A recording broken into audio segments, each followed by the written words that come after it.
Kamshi mga kapatid, for today's video nga ay nandito nga pala kami sa indoor park ngayon and isang himala kasi si Dada mismo ang yaya papunta dito. Naawa na rin siguro sa aming big boy kasi sobrang boring naman talaga sa bahay. Ayan, so ilang beses na kaming pumupunta dito. Ito kasi yung pinakamalapit. Tsaka maganda rin naman yung place at malaki pa. Maraming choices yung mga bata kung anong gusto nilang paglaruan. Ayan, so happy holidays everyone. Sana ay nag-enjoy kayo sa inyong holidays. And ayan, New Year is coming na. So advance happy New Year to everyone. So kami eto nang labas muna at mag-enjoy muna ngayon, araw na 'to. At eto na nga guys, so tignan mo hands-on dad siya ngayon. So nakakatuwa lang din panoorin kasi talaga namang binibigyan niya ng time ngayon. Kasi dati talaga hindi siya ganyan and talagang magtitigal lang siya sa bahay kasi naglalaro lang siya.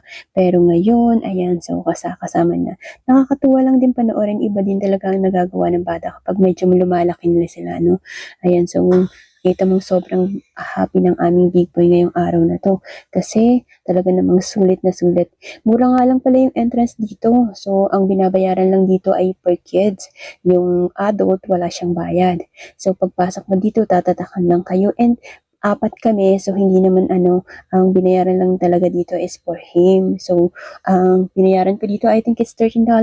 Medyo nag-increase na nga sila ngayong year na to. So, alam mo naman na sobrang lahat nagtataas na yung mga bilihin at kahit lahat ay nagtataas na kaya talagang nagmahal. Hindi na nakakapagtaka kung talagang taas sila ng presyo. Pero sulit pa rin kasi unlimited naman. Pwede kayong lumabas, pasok, and basta meron kayong tatak. Unlimited naman yung oras nyo dito kaya okay lang din. Sulit na sulit din para sa mga bata talaga. So, ayun, nakakatuwa lang din silang bigyan ng time na ganito. Ayan, paminsan-minsan lang naman at yan, nag-enjoy na siya talaga. Kahit mag-isa na lang siya, ay nagagawa na niya. Natakot kasi siya dati. Doon siya nag-slide sa isang slide sa kulay red. Kaya lang yung isang yun ay patusok, hindi kagaya nitong baby na talagang mas maganda. Ayan, so na-enjoy naman niya ngayon. Hindi nga pala masyadong busy ng araw na to, pero dahil siguro maaga pa kasi maaga talaga kami dito, kakabukas lang nandito na kami. Kaya sinusulit lang talaga namin kasi ayaw namin ng sobrang late. So maglalaan lang kami at least 2 hours ay 2 hours ay okay na rin yun. Masaya na rin yung aming big boy at pagod na rin siya nun. Kaya ayan, so solong-solo nila to, pati siya nakibata na rin. Pero alam mo bang no adult pero nandun pa rin siya.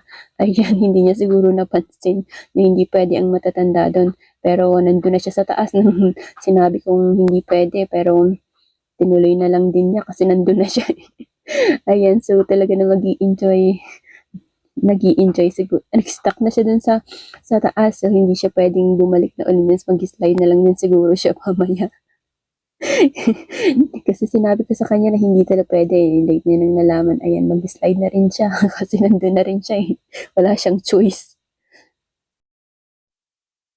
Eto nga, natapos na kami guys, pauwi na kami kasi nakaramdam na rin kami ng gutom kasi wala kaming breakfast kaya nagutom na rin kami. Napakaganda nga pala ng weather ngayong araw na to kaya napakaganda rin naman talagang lumabas.